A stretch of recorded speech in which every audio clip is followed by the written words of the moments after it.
our way, let us hear the closing remarks to be given by Ma'am Ronaldin Balabaran, Grade 7, Del Mundo Advisor.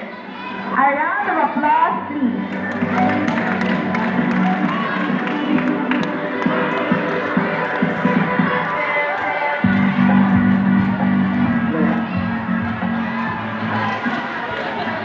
Okay, my courtesy to Sir Alogati, Tower 25, to my fellow teachers. This is the part of the program is for the speaker to speak his or his closing remarks. Kasi yung mga bata yung sulit sa closing remarks, umaalis na, di ba no? Okay, sa lahat, pakibalik dito. Pakibalik dito sa stage. Time check natin ay 3:18 pala.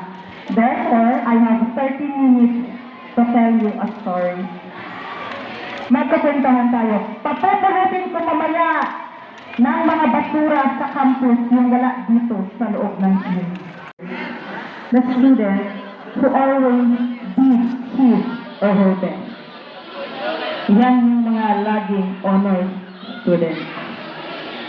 May naroon akong estudyante na tanong, nakopi na ba yung honors mo just sitting in front of me every day? Hindi, ma'am. Every point ay sayang for me.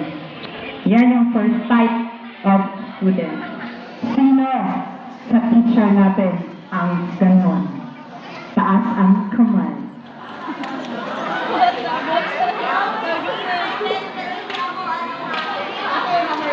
Okay, walang taas ng kamay. Parang marami kami sa type 2. Dirigid ako magladay-laday. No, malapit ang oras na no. Okay, the second one is always did her or his best ang 90% na average. Hindi talaga nakakaya. Pero determinado. Pakitaas ng kamay. Sinang estudyante yung ganon? Ginawa ka naman ang lahat, ma'am. Bakit hindi talaga kaya? Sinang ganon?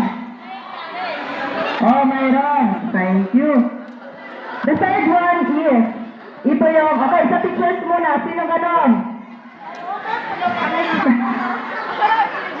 Okay.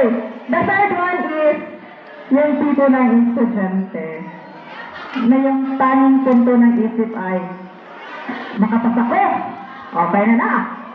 Sino yung ganon? Pagitaas ang kamay. Bakit wala tumataas sa kamay? Okay. Now, thank you for your participation. We are unique and we are uncomparable. We are uncomparable. Bakit tayo uncomparable? There are persons who they excel in academics. May estudyanteng magaling sila sa academics, always top of the class. Another one, may mga estudyante, even though they are not top of the class, they are talented. Hindi man makuha sa academics, babawiin ka naman sa laro at sa laro o sa sayaw o sa kanta. Sa drawing, sa kanilang talent, doon ka naman babawiin. Every individual is gifted. Students, tulad na siya, bawat isa gifted. I know each one of you, alam mo yung kalakasan mo at kahinaan mo. Hindi mo naman makuha academically yung gusto mo. Maingay yung grade 8. Hindi mo makuha academically. But honors, that piece of paper for this time will not define who and what will you be in the future. But that is one of the greatest opportunities for you.